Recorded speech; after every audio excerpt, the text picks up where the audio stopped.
ಚಿನ್ನಯ್ಯ ಸುಮಾರು 15 ದಿನಗಳ ಕಾಲ ಆತ ಉತ್ಖನನದ ಜಾಗವನ್ನ ತೋರಿಸಿದ್ದ. ಆತ ಬೆಳಿಗ್ಗೆ ಬರ್ತಾ ಇದ್ದ, ಸಂಜೆ ಹೋಗ್ತಾ ಇದ್ದ ವಕೀಲರ ಜೊತೆಗೆ. ಆತ ಯಾರದೋ ಮನೆಯಲ್ಲಿ ಆಶ್ರಯವನ್ನ ಪಡ್ಕೊಂಡಿದ್ದ.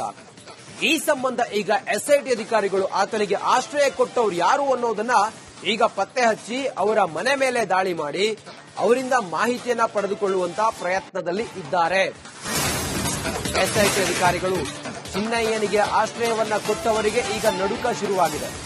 ಪ್ರಮುಖ ವ್ಯಕ್ತಿಯೊಬ್ಬರ ಮನೆ ಮೇಲೆ ದಾಳಿ ಆಗುವಂತ ಸಾಧ್ಯತೆ ಇದೆ.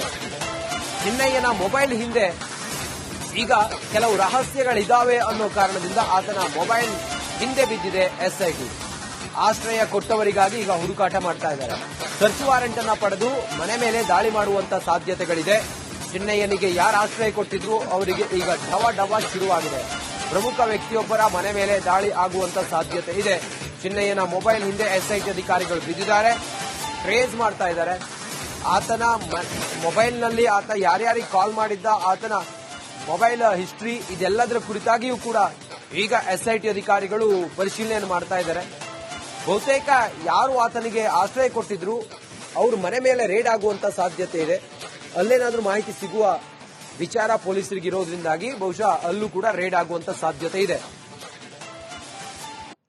ಹೆಚ್ಚಿನ ಮಾಹಿತಿಗಾಗಿ ನಮ್ಮ ಪ್ರತಿನಿಧಿ ದಿನೇಶ್ ಕಾಶಿಪಟ್ನ ಸತತ ಈ ಧರ್ಮಸ್ಥಳದ ಇಶ್ಯೂ ಆಯ್ತಲ್ಲ, ಅಲ್ಲಿಂದಲೂ ಕೂಡ ಈ ಕಾಂಟ್ರವರ್ಸಿ ಶುರುವಾದಾಗಲಿಂದಲೂ ಕೂಡ ಗ್ರೌಂಡ್ ಇದ್ದು ಕ್ಷಣ ಕ್ಷಣದ ಮಾಹಿತಿಯನ್ನ ದಿನೇಶ್ ಕಾಶಿಪಟ್ನ ನಮಗೆ ತಲುಪಿಸ್ತಾ ಇದ್ರು. ಈ ಹೊತ್ತಿಗೆ ಮತ್ತೆ ದೂರವಾಣಿ ಸಂಪರ್ಕದಲ್ಲಿದ್ದಾರೆ. ದಿನೇಶ್, ಈಗ ಈ ಚಿನ್ನಯ್ಯ ಇದನ್ನಲ್ಲ ಮಾಸ್ಕ್ ಮ್ಯಾನ್, ಈತನಿಗೆ ಆಶ್ರಯ ಕೊಟ್ಟವ್ರು ಯಾರು ಅನ್ನೋದ್ರ ಬಗ್ಗೆ ಏನಾದ್ರೂ ಮಾಹಿತಿ ಸಿಕ್ಕಿದ್ಯಾ? ರೇಡ್ ಮಾಡ್ತಾರೆ ಅನ್ನೋ ವಿಚಾರ ಇದೆ. ಅವರೇನಾದ್ರೂ ಈ ಡ್ರಾಮಾದಲ್ಲಿ, ಹೈ ಡ್ರಾಮಾದಲ್ಲಿ ಅವರೇನಾದ್ರೂ ಭಾಗಿಯಾಗಿದ್ದಾರಾ? ಏನಿದೆ ಮಾಹಿತಿ ದಿನೇಶ್?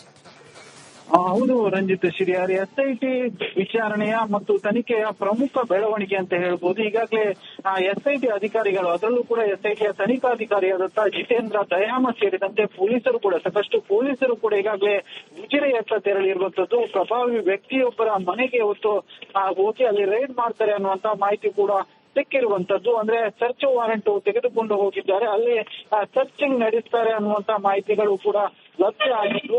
ಅಂದ್ರೆ ಚಿನ್ನಯ್ಯ ಏನಿದ್ದಾನೆ, ಇದನ್ನ ವಿಚಾರಣೆಯ ಸಂದರ್ಭದಲ್ಲಿ ಆತನ ಮೊಬೈಲ್ ವಶಕ್ಕೆ ಪಡೆಯುವುದಕ್ಕೆ ಎಸ್ಐಟಿ ಅಧಿಕಾರಿಗಳು ಮುಂದಾಗಿದ್ರು. ನಿನ್ನ ಮೊಬೈಲ್ ಎಲ್ಲಿ ಅಂತ ಚಿನ್ನಯ್ಯನಲ್ಲಿ ಪ್ರಶ್ನೆ ಮಾಡಿದ್ರು. ಆದ್ರೆ ಆತ ಹೇಳಿರುವಂತದ್ದು ನನ್ನ ಬಳಿ ಮೊಬೈಲ್ ಇಲ್ಲ ಅನ್ನುವಂಥದ್ದು. ಹೀಗಾಗಿ ಆತನ ಬಳಿ ಇಲ್ಲಾದ್ರೆ ಅದು ಮೊಬೈಲ್ ಎಲ್ಲಿರಬಹುದು ಅನ್ನುವಂತ ಪ್ರಶ್ನೆ ಕೂಡ ಉದ್ಭವ ಆಗಿತ್ತು. ಹೀಗಾಗಿ ಆತನ ಬಳಿ ಇಲ್ಲಾದ್ರೆ ಆತನಿಗೆ ಆಶ್ರಯ ಕೊಟ್ಟಂತಂದ್ರೆ ಸುಮಾರು 15 ದಿನಗಳ ಕಾಲ ಉತ್ಖನನ ಆಗಿತ್ತು. ಆಗ ಆತ ಸಾಕ್ಷಿಯಾಗಿದ್ದ, ಆತನನ್ನ ಕಸ್ಟಡಿಗೆ ಪಡೆದಿರಲಿಲ್ಲ. ಹೀಗಾಗಿ ಆತ ಬರುವಂತದ್ದು ವಕೀಲರ ಜೊತೆ ಹಿಂದಿರುಗ್ತಾ ಇದ್ದ. ಹೀಗಾಗಿ ಆ ಸಂದರ್ಭದಲ್ಲಿ ಯಾರ ಮನೆಯಲ್ಲಿ ಆಶ್ರಯದಲ್ಲಿ ಇದ್ದ ಅನ್ನುವಂಥದ್ದು ಈಗಾಗಲೇ ಎಸ್ಐಟಿ ಅಧಿಕಾರಿಗಳಿಗೆ ಗೊತ್ತಾಗಿರುವಂತದ್ದು. ಹೀಗಾಗಿ ಎಸ್ಐಟಿ ಅಧಿಕಾರಿಗಳು ಅವರ ಮನೆಗೆ ತೆರಳಿ ಸರ್ಚ್ ಮಾಡುವುದಕ್ಕೆ ಮುಂದಾಗಿರುವಂತದ್ದು. ಈಗಾಗಲೇ ಎಸ್ಐಟಿ ಅಧಿಕಾರಿಗಳು ಮನೆಯ ಕಡೆ ಹೋಗ್ತಾ ಇರುವಂತದ್ದು. ಇದನ್ನು ಕೆಲವೇ ಹೊತ್ತಿನಲ್ಲಿ ಮನೆ ಕೂಡ ರೀಚ್ ಆಗ್ತಾರೆ. ಆ ಬಳಿಕ ಮೊಬೈಲ್ಗಾಗಿ ತಡಕಾಡುವಂತ ಸಾಧ್ಯತೆಗಳು ಕೂಡ ಇರುವಂತದ್ದು. ಆತನಿಗೆ ಆಶ್ರಯ ಕೊಟ್ಟವರಿಗೆ ಈಗ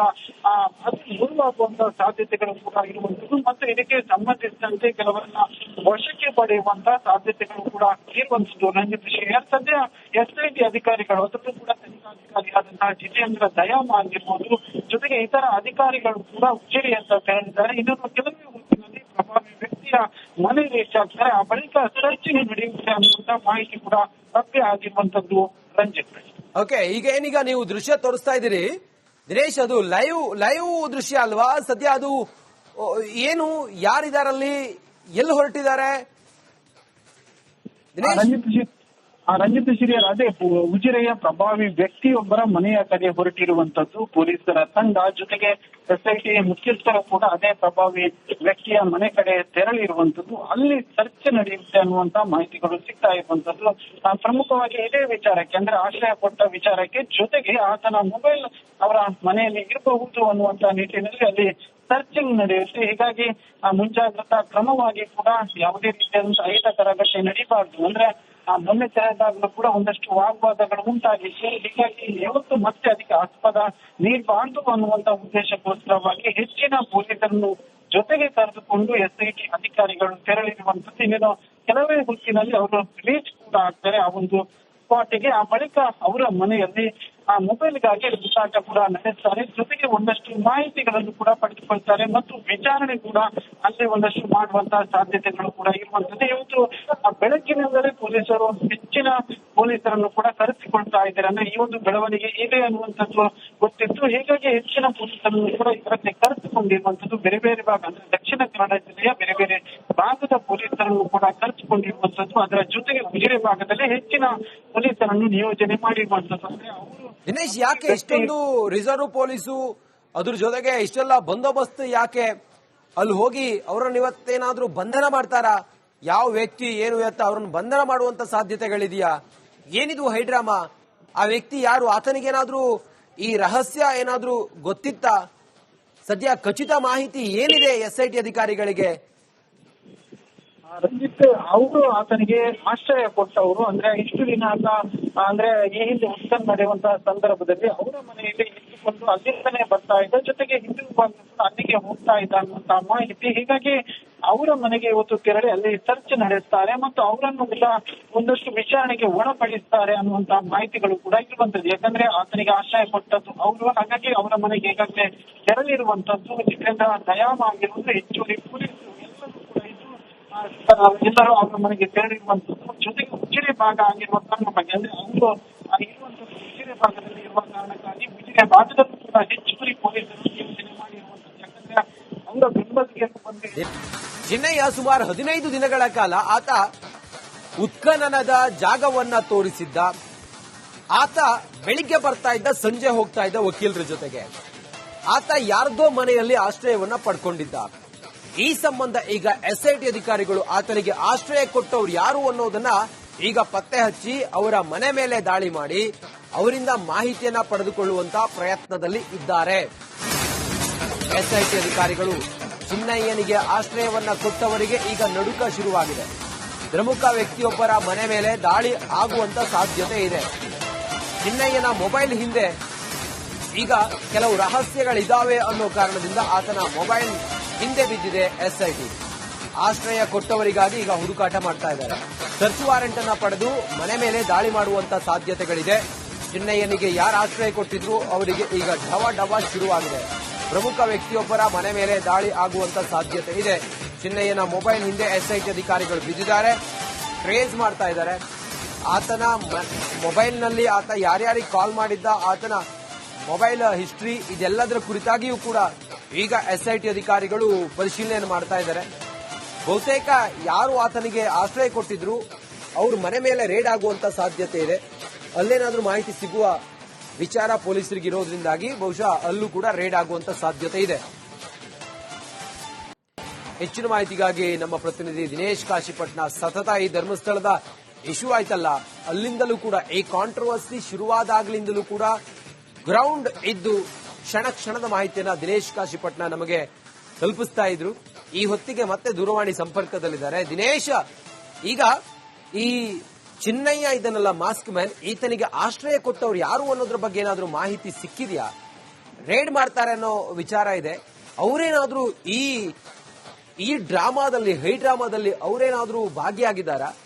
ಏನಿದೆ ಮಾಹಿತಿ ದಿನೇಶ್?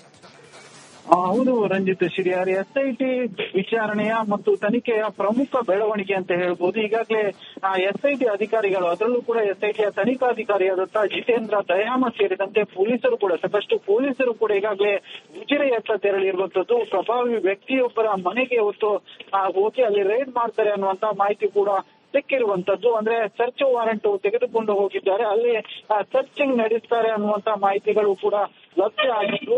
ಅಂದ್ರೆ ಚಿನ್ನಯ್ಯ ಏನಿದ್ದಾನೆ, ಇದನ್ನ ವಿಚಾರಣೆ ಸಂದರ್ಭದಲ್ಲಿ ಆತನ ಮೊಬೈಲ್ ವಶಕ್ಕೆ ಪಡೆಯುವುದಕ್ಕೆ SIT ಅಧಿಕಾರಿಗಳು ಮುಂದಾಗಿದ್ರು. ನಿನ್ನ ಮೊಬೈಲ್ ಎಲ್ಲಿ ಅಂತ ಚಿನ್ನಯ್ಯನಲ್ಲಿ ಪ್ರಶ್ನೆ ಮಾಡಿದ್ರು. ಆದ್ರೆ ಆತ ಹೇಳಿರುವಂತದ್ದು ನನ್ನ ಬಳಿ ಮೊಬೈಲ್ ಇಲ್ಲ ಅನ್ನುವಂಥದ್ದು. ಹೀಗಾಗಿ ಆತನ ಬಳಿ ಇಲ್ಲಾದ್ರೆ ಅದು ಮೊಬೈಲ್ ಎಲ್ಲಿರಬಹುದು ಅನ್ನುವಂತ ಪ್ರಶ್ನೆ ಕೂಡ ಉದ್ಭವ ಆಗಿತ್ತು. ಹೀಗಾಗಿ ಆತನ ಬಳಿ ಇಲ್ಲಾದ್ರೆ ಆತನಿಗೆ ಆಶ್ರಯ ಕೊಟ್ಟಂತಂದ್ರೆ ಸುಮಾರು 15 ದಿನಗಳ ಕಾಲ ಉತ್ಖನನ ಆಗಿತ್ತು. ಆಗ ಆತ ಸಾಕ್ಷಿಯಾಗಿದ್ದ, ಆತನನ್ನ ಕಸ್ಟಡಿಗೆ ಪಡೆದಿರಲಿಲ್ಲ. ಹೀಗಾಗಿ ಆತ ಬರುವಂತದ್ದು ವಕೀಲರ ಜೊತೆ ಹಿಂದಿರುಗ್ತಾ ಇದ್ದ. ಹೀಗಾಗಿ ಆ ಸಂದರ್ಭದಲ್ಲಿ ಯಾರ ಮನೆಯಲ್ಲಿ ಆಶ್ರಯದಲ್ಲಿ ಇದ್ದ ಅನ್ನುವಂಥದ್ದು ಈಗಾಗಲೇ SIT ಅಧಿಕಾರಿಗಳಿಗೆ ಗೊತ್ತಾಗಿರುವಂತದ್ದು. ಹೀಗಾಗಿ SIT ಅಧಿಕಾರಿಗಳು ಅವರ ಮನೆಗೆ ತೆರಳಿ ಸರ್ಚ್ ಮಾಡುವುದಕ್ಕೆ ಮುಂದಾಗಿರುವಂತದ್ದು. ಈಗಾಗಲೇ ಎಸ್ಐಟಿ ಅಧಿಕಾರಿಗಳು ಮನೆಯ ಕಡೆ ಹೋಗ್ತಾ ಇರುವಂತದ್ದು. ಇದನ್ನು ಕೆಲವೇ ಹೊತ್ತಿನಲ್ಲಿ ಮನೆ ಕೂಡ ರೀಚ್ ಆಗ್ತಾರೆ. ಆ ಬಳಿಕ ಮೊಬೈಲ್ಗಾಗಿ ತಡಕಾಡುವಂತ ಸಾಧ್ಯತೆಗಳು ಕೂಡ ಇರುವಂತದ್ದು. ಆತನಿಗೆ ಆಶ್ರಯ ಕೊಟ್ಟವರಿಗೆ ಈಗ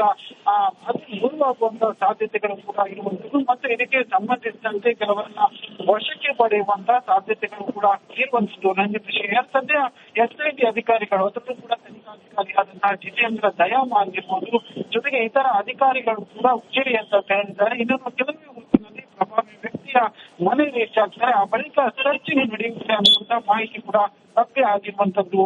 ರಂಜಿತ್, ಓಕೆ, ಏನೀಗ ನೀವು ದೃಶ್ಯ ತೋರಿಸ್ತಾ ಇದ್ದೀರಿ ದಿನೇಶ್, ಅದು ಲೈವ್ ದೃಶ್ಯ ಅಲ್ವಾ? ಸದ್ಯ ಅದು ಏನು, ಯಾರಿದಾರಲ್ಲಿ, ಎಲ್ಲಿ ಹೊರಟಿದ್ದಾರೆ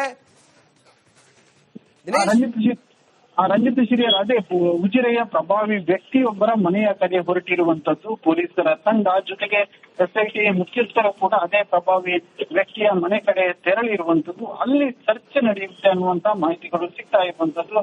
ಪ್ರಮುಖವಾಗಿ ಇದೇ ವಿಚಾರಕ್ಕೆ, ಅಂದ್ರೆ ಆಶ್ರಯ ಕೊಟ್ಟ ವಿಚಾರಕ್ಕೆ, ಜೊತೆಗೆ ಆತನ ಮೊಬೈಲ್ ಅವರ ಮನೆಯಲ್ಲಿ ಇರಬಹುದು ಅನ್ನುವಂತ ನಿಟ್ಟಿನಲ್ಲಿ ಅಲ್ಲಿ ಸರ್ಚಿಂಗ್ ನಡೆಯುತ್ತೆ. ಹೀಗಾಗಿ ಮುಂಜಾಗ್ರತಾ ಕ್ರಮವಾಗಿ ಕೂಡ ಯಾವುದೇ ರೀತಿಯಾದಂತಹ ಅಹಿತಕರ ಘಟನೆ ನಡೀಬಾರ್ದು. ಅಂದ್ರೆ ಮೊನ್ನೆ ತೆರೆದಾಗಲೂ ಕೂಡ ಒಂದಷ್ಟು ವಾಗ್ವಾದಗಳು ಉಂಟಾಗಿತ್ತು. ಹೀಗಾಗಿ ಯಾವತ್ತು ಮತ್ತೆ ಅದಕ್ಕೆ ಆಸ್ಪದ ನೀಡಬಾರ್ದು ಅನ್ನುವಂತ ಉದ್ದೇಶಕ್ಕೋಸ್ಕರವಾಗಿ ಹೆಚ್ಚಿನ ಪೊಲೀಸರನ್ನು ಜೊತೆಗೆ ಕರೆದುಕೊಂಡು ಎಸ್ಐಟಿ ಅಧಿಕಾರಿಗಳು ತೆರಳಿರುವಂತದ್ದು. ಇನ್ನೇನು ಕೆಲವೇ ಹೊತ್ತಿನಲ್ಲಿ ಅವರು ರೀಚ್ ಕೂಡ ಆಗ್ತಾರೆ ಆ ಒಂದು ಸ್ಪಾಟಿಗೆ. ಆ ಬಳಿಕ ಅವರ ಮನೆಯಲ್ಲಿ ಆ ಮೊಬೈಲ್ಗಾಗಿ ಹುಡುಕಾಟ ಕೂಡ ನಡೆಸ್ತಾರೆ. ಜೊತೆಗೆ ಒಂದಷ್ಟು ಮಾಹಿತಿಗಳನ್ನು ಕೂಡ ಪಡೆದುಕೊಳ್ತಾರೆ ಮತ್ತು ವಿಚಾರಣೆ ಕೂಡ ಅಲ್ಲಿ ಒಂದಷ್ಟು ಮಾಡುವಂತಹ ಸಾಧ್ಯತೆಗಳು ಕೂಡ ಇರುವಂತದ್ದು. ಇವತ್ತು ಬೆಳಗ್ಗಿನಿಂದಲೇ ಪೊಲೀಸರು ಹೆಚ್ಚಿನ ಪೊಲೀಸರನ್ನು ಕೂಡ ಕರೆಸಿಕೊಳ್ತಾ ಇದ್ದಾರೆ. ಅಂದ್ರೆ ಈ ಒಂದು ಬೆಳವಣಿಗೆ ಇದೆ ಅನ್ನುವಂಥದ್ದು ಗೊತ್ತಿತ್ತು. ಹೀಗಾಗಿ ಹೆಚ್ಚಿನ ಪೊಲೀಸರನ್ನು ಕೂಡ ಇದರಲ್ಲಿ ಕರೆಸಿಕೊಂಡಿರುವಂತದ್ದು. ಬೇರೆ ಬೇರೆ ಭಾಗ, ಅಂದ್ರೆ ದಕ್ಷಿಣ ಕನ್ನಡ ಜಿಲ್ಲೆಯ ಬೇರೆ ಬೇರೆ ಭಾಗದ ಪೊಲೀಸರನ್ನು ಕೂಡ ಕರೆಸಿಕೊಂಡಿರುವಂತದ್ದು. ಅದರ ಜೊತೆಗೆ ಉಜಿರೆ ಭಾಗದಲ್ಲಿ ಹೆಚ್ಚಿನ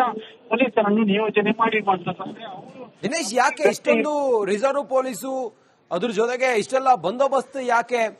ಅಲ್ಲಿ ಹೋಗಿ ಅವರನ್ನ ಇವತ್ತೇನಾದ್ರೂ ಬಂಧನ ಮಾಡ್ತಾರಾ?